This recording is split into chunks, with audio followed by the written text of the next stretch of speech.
Olá, nós hoje vamos falar sobre verão quente. Você sabe o que foi o verão quente em Portugal em 1975?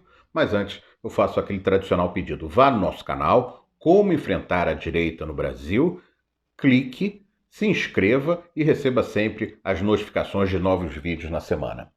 Portugal passou pela Revolução dos Cravos em abril de 1974, a derrubada de um regime fascista de direita depois de 48 anos. E houve, claro, um processo revolucionário em curso, porque não havia uma força hegemônica que desse a nova diretriz do Portugal. Portugal iria para um processo de esquerda mais radical, próximo ao que era, por exemplo, o comunismo nos anos 70, iria para um processo mais social-democrata, como havia na Europa, ou iria para a direita? A direita, teoricamente, estava derrotada, com mesmo a direita liberal, com a queda do regime salazarista.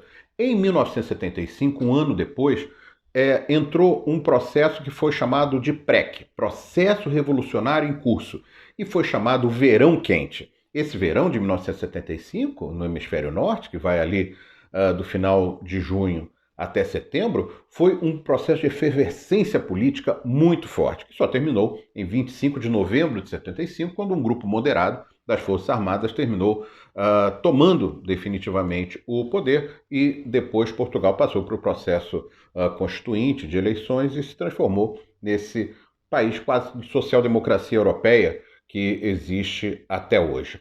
Mas aquele verão quente ficou na história portuguesa. Foi um processo revolucionário com muitas coisas positivas, outras nem tanto. Mas por que a comparação com o que poderá ser um verão quente aqui no Brasil? Só que aqui será um verão quente de problemas. É verdade que todos vocês estão acompanhando o processo da energia, da eletricidade aqui no Brasil. Os problemas hídricos brasileiros são conhecidos. Há pouca chuva, os reservatórios estão vazios e há toda uma preocupação que a partir de outubro e novembro o Brasil possa entrar num processo de racionamento de energia.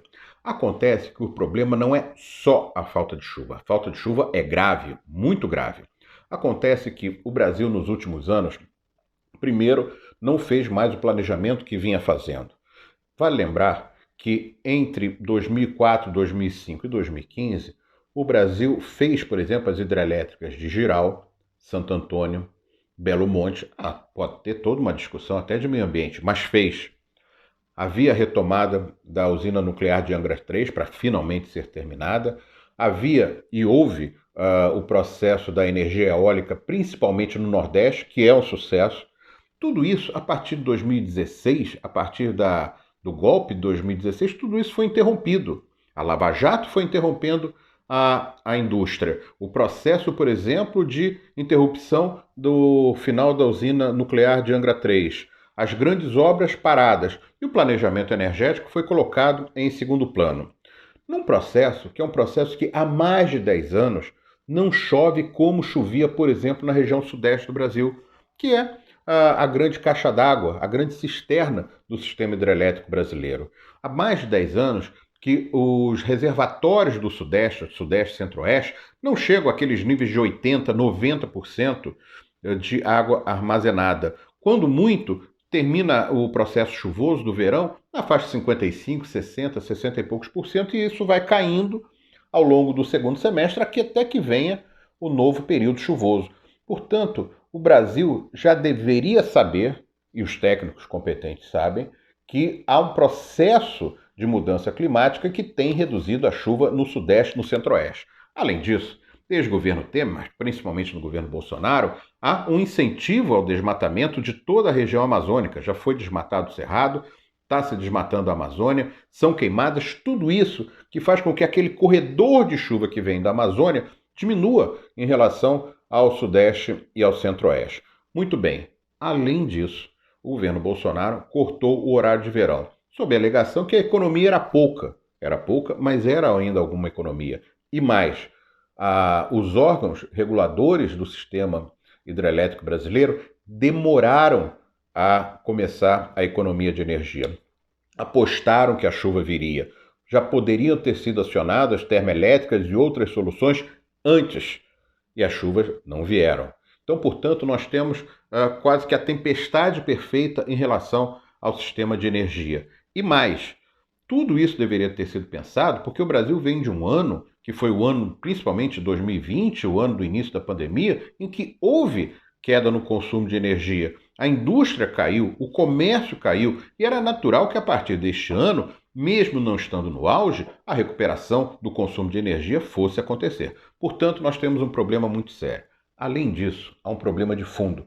Foi o processo de privatização de todo o sistema de distribuição e parte da geração de energia a partir dos anos 90. A partir do fenômeno de se privatizar tudo no Brasil, principalmente ali a partir do governo Fernando Henrique, tudo isso foi relativamente desregulamentado. E quando você pega um sistema elétrico e você vai compartimentando os sistemas de privatização, então alguém privado tem aquela linha de transmissão, outro agente privado tem a geração, outro agente privado tem a distribuição.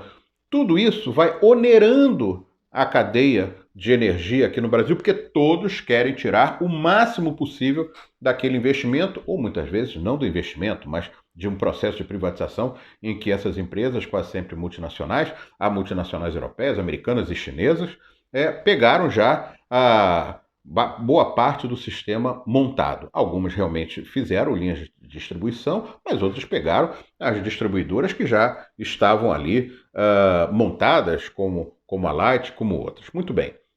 Todo esse processo vem encarecendo a energia no Brasil.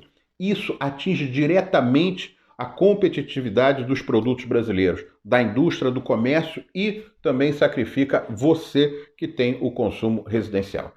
Agora, nesta situação em que o Brasil coloca amarras fiscais porque quis colocar, isso não é um impedimento econômico. O Brasil cria teto de gastos porque quis criar o teto de gastos. A gente já conversou aqui com alguns economistas, progressistas, que mostram claramente que uma nação que emite a sua própria moeda não precisa fazer teto de gastos, não precisa fazer a chamada regra de ouro, não precisa estabelecer uma série de amarras, como lei de responsabilidade fiscal, que vão cada vez mais fazendo com que o Estado não possa investir. Tudo isso foi feito a partir dos anos 90 aqui no Brasil. Então, nós temos o Estado investindo pouco, nós temos a privatização desses vários segmentos da eletricidade e, na reta final agora, nós temos a crise hídrica que atinge o Brasil. Portanto, nós temos um panorama muito ruim para o final do ano, com energia cara e podendo faltar.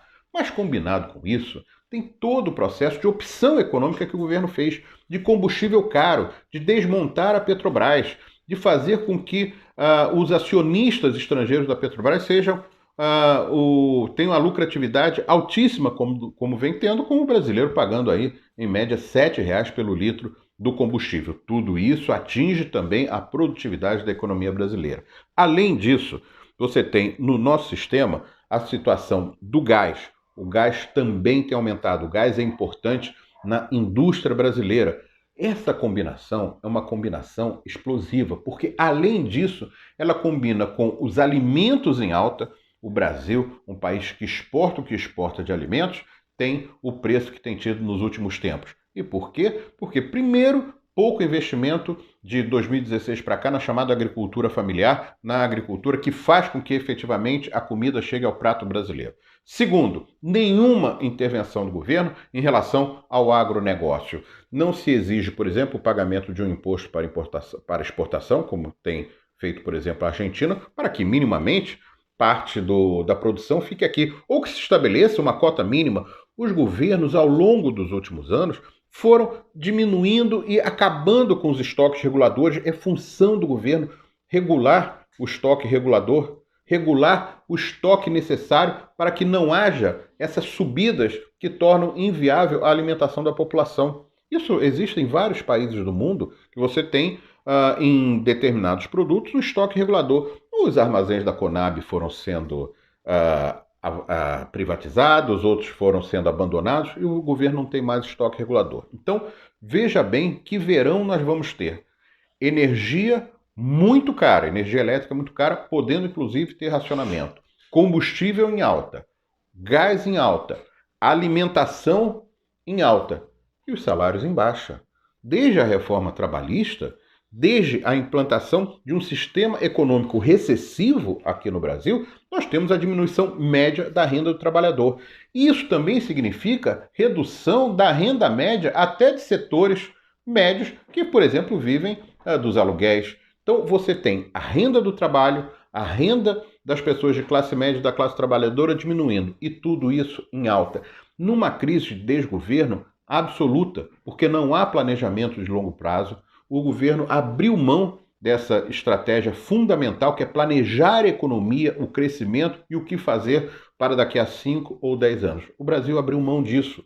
Paulo Guedes, na verdade, é quase que um mercador vendendo as empresas estatais que ainda existem. Então, portanto, é muito possível que a gente tenha um verão quente. Esse verão quente será um verão quente de problemas para os brasileiros. Como o governo vai reagir? Como uma pessoa com os arrobos autoritários de Bolsonaro vai reagir com a perspectiva cada vez maior de, num processo normal eleitoral, não vencer? Isso é o que a gente vai ver, dessa combinação de crise econômica séria com possibilidade de ampliação da crise política que já existe. Eu agradeço muito a você que acompanhou esse vídeo aqui no Como Enfrentar a Direita no Brasil. Nós voltamos com outros dados da atualidade brasileira durante a semana. Obrigado.